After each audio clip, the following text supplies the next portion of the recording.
And if you've ever felt like there's something controlling your life that you can't quite put a finger on, it's like under the surface, and it's constantly pushing you towards these vices that you know you don't want to have in your life, but it's like insatiable to some degree. Well, I believe in large part it's these unconscious shadows in the dark finding a way to have their needs met, because all the while we've thought we've gotten rid of them, they're in there doing work.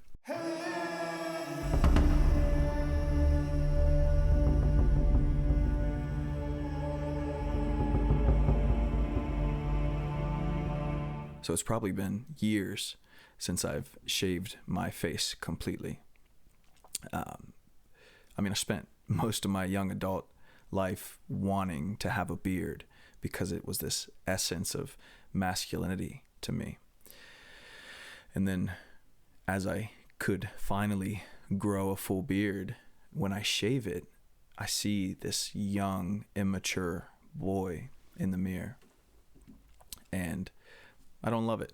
I have a noticeable discomfort when I see that clean shaven face. It feels immature. It feels less than in some way.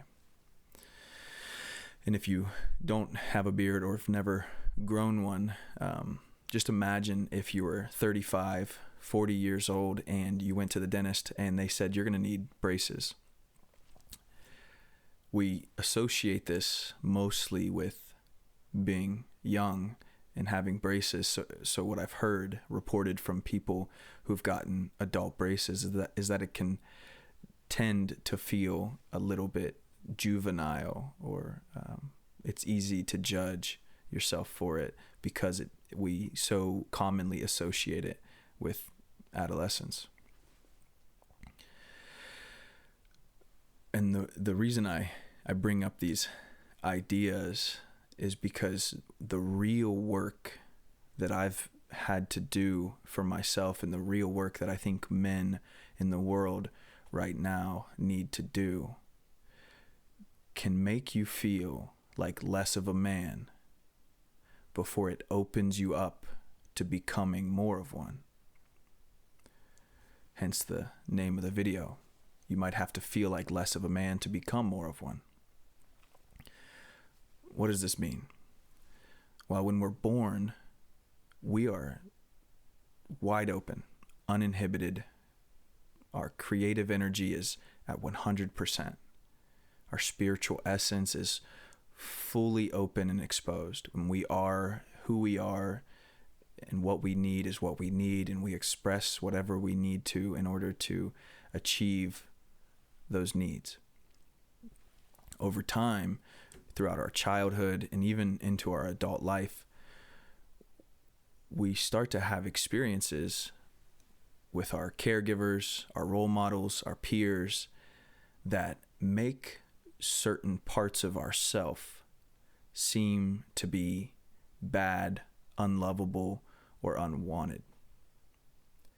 And so in the dangers of potentially being cut off from connection or cut off from love, we rationalize that these pieces of ourself are unwelcome, and we believe that they're unwelcome, we believe that they're unwanted, and we cut them off, or we try to cut them off, and we push them into some corner of our mind, some corner of our body, and quite literally these things can get stuck in our muscle fibers in our bodies.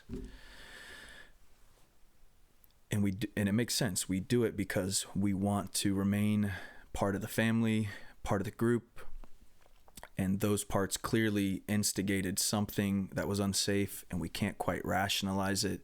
So let's just get rid of that part. Especially as children, we don't have control over the external environment. Everything in our lives is produced and given to us and decided by our caregivers. If we have no control over the external environment, that leaves us with control over the internal, and we're going to figure out ways to make sure that we maintain connection to the group. It's a basic evolutionary trait of the human being. Now, if we look at being born and having this 100% creative capacity, 100% spiritual essence flowing through us uninhibited. And then we go through time taking off little chunks of ourselves in order to remain part of the group. Well, then we're actually depleting the percentage of ourself that is being expressed into the world. And, we find ourselves in adulthood and we might be a 50% man, 30% man, meaning there's some percentage, 50, 60, 70% of us that we've put away for fear of exile, for fear of being unsafe. And in the same regard, when we're only acting from 30% and we've shoved 70% over here, when the world gives us more, gives us some part of these things that we've repressed or suppressed, then we cut that off. So not only are we 30% of a human being, 30% expression of our authentic self, but we're only experiencing 30% of the world because that's all we can handle. Everything else is bad and dangerous. Again, it all makes sense why we would do that. There's no blame in us figuring out how to move through the world in that way. Now, the challenging part, at least for me, is when I came to the point in my life where I was like, I want more of myself, or I want more of the world than I currently have access to. And then I take this 30% of me, this 40% of me that I've been operating from, and I look for tools and techniques to get more of the world, to get more fulfillment, to get more authenticity. And it could be motivation, or it could be, block scheduling, or it could be, I don't know. There's so many things that I have tried to implement into my life in order to get more access to happiness, fulfillment, authenticity. And they've all worked to some degree. They've all worked. The problem was my capacity, again, is only at 30%. So if I start to implement these tools, and then the world is like, yeah, okay, this is working, and you have accomplished this thing, and then I get more from the world, from myself. Well, now I'm so used to 30%, but I'm getting 50% or 60% or 70%, where the system's only been used to that small amount, and it becomes way too much. I don't have the capacity in my nervous system to handle 60% when for 20-some, 30-some years, I've been operating at 30. So inevitably, I would find a way to get out of that place. I would go back into hiding in some way, or I would sabotage what success and fulfillment and authenticity I'd had because it's so uncomfortable to be experiencing 60% when the system's set at 30. God forbid, 100%. And there are times where my system will just completely burst open.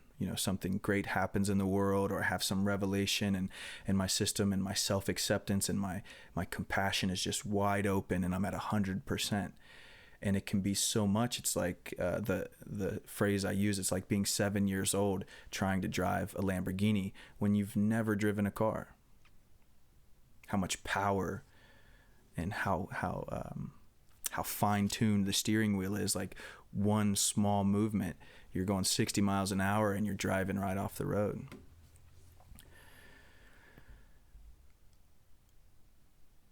So what does this all have to do with shaving your beard or feeling less of a man? Well, for me, all of those pieces have been stored away because it means I'm less of a person if I have that part integrated. And even though, to me, at some unconscious level, I thought I was getting rid of those things, I wasn't. And if you've ever felt like there's something controlling your life that you don't you can't quite put a finger on. It's like under the surface, and it's constantly pushing you towards these vices that you know you don't want to have in your life, but it's like insatiable to some degree. Well, I believe in large part it's these unconscious shadows that are in the dark finding a way to have their needs met, because all the while we've thought we've gotten rid of them, they're in there doing work. And what I've learned in my own experience of healing is that I have to reintegrate these pieces of myself in order to have more capacity and authenticity. So this is going to get getting a little bit confusing in my head as I explain it, but I'm going to keep rolling with it. I have to reintegrate those parts of myself to be more of myself, to have more authenticity in my life, but I have to raise my capacity. I have to raise my capacity, my nervous system, in order to bring them in.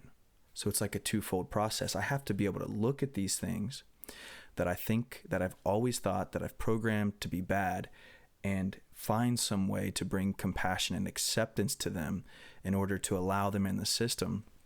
At the same time, expanding my capacity in my nervous system so that they can actually stay there with me.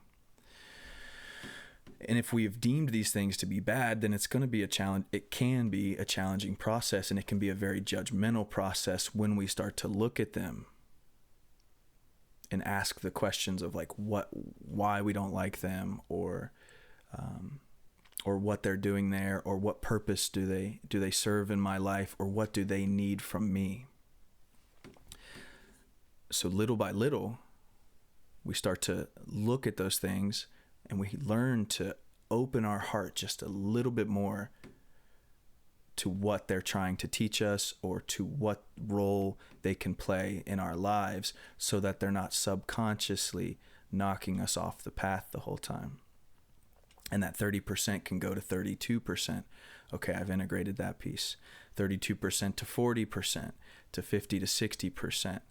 And then in the same respect, as our capacity grows, as we're able to look these things in the eyes and integrate them, what we can have from the world, the opportunity to express ourselves fully, or to earn some type of amount of money, or to get a certain level of power within an organization, leadership within an organization, could all come down to our ability to bring these pieces into our being and grow through the wisdom that has been hiding in the darkness since we were young.